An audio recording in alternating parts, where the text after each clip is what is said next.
Appreciate it. So New York Republican Congresswoman Nicole Malliotakis has been protesting New York City's leaders as well as the Biden administration over the handling of this migrant crisis. And the Congresswoman joins me now. Congresswoman, one of the things that stands out to me is the infighting amongst the Democrats. You know, so easy to wave the banner and quote the Statue of Liberty and the Grand Colossus and all of these sort of things when it just feels like migrants are, going into these small Republican towns in Texas and the southern border. Now all of a sudden there's a lot of infighting and it's kind of a marvel to watch. Yeah, look, this is a case of the Democrats' rhetoric, their sanctuary policies, their open border policies, finally catching up to them. They accused Republicans who wanted simply to have secure borders and have a process in place so we know who is coming in and out of our country to be racist, to be anti-immigrants. That couldn't be further from the truth. I represent a community that is made up of immigrants, including my own parents.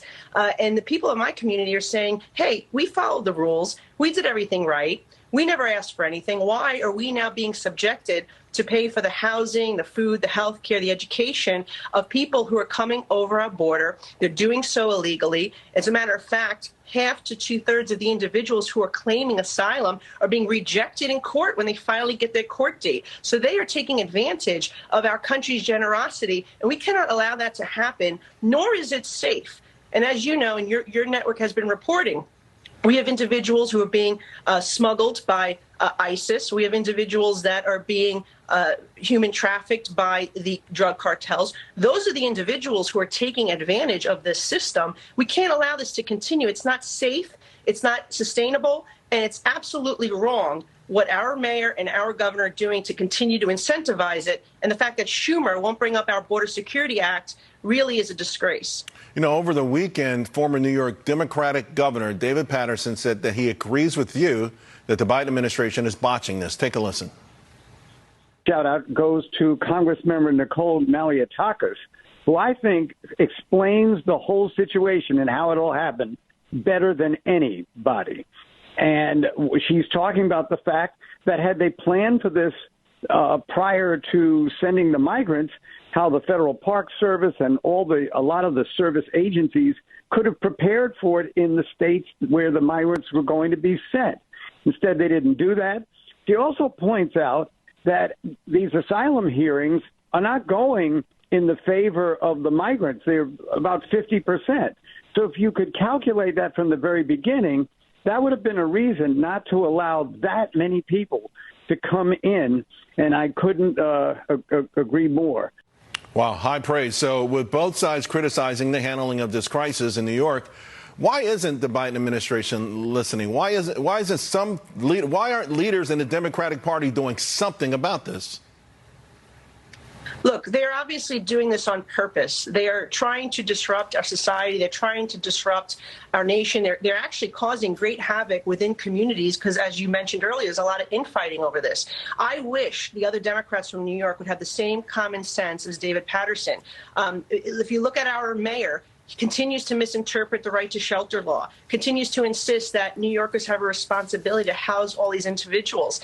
Our governor, he keeps asking for more federal funds to continue to incentivize these individuals. She even wants to cut the line for Section 8 when we have citizens waiting on the list for years, veterans, domestic violence victims. This is her priority, to give these illegal immigrants the first dibs on Section 8.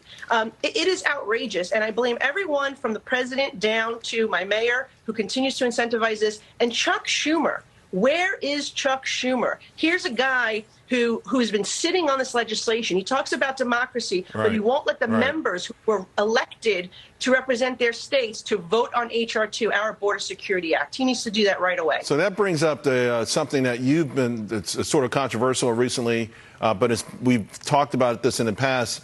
Staten Island seceding, being its own entity, its own city, if it were. You're now making a push for that right now, right? Well, look, I think we have to push for it because the reality is we pay a higher effective tax rate than any other borough in the city of New York, yet we are being subjected to policies that we did not vote for. We did not vote for the mayor. We did not vote for the governor. We did not vote for the president. Yes, yet combined, we are suffering as a result of these policies, particularly from the city of New York. And so I think a lot of my colleagues and also residents want this reconsidered. There was a referendum 30 years ago. 65% said they wanted it. But the problem is the state legislature and the city council have to be the ones to let us go. We often call ourselves a forgotten borough when it comes to transportation or health care. The city doesn't give us our fair share. But when it comes to charging us a higher effective property tax rate, or when it comes to putting these shelters in our district, then all of a sudden they remember where Staten Island is. And so, it's a real double standard, and I don't think we should be taking it anymore. We should be moving forward with looking how we can secede from the city and self-govern. Congresswoman Malliotakis, good stuff. Thank you very much. Appreciate it.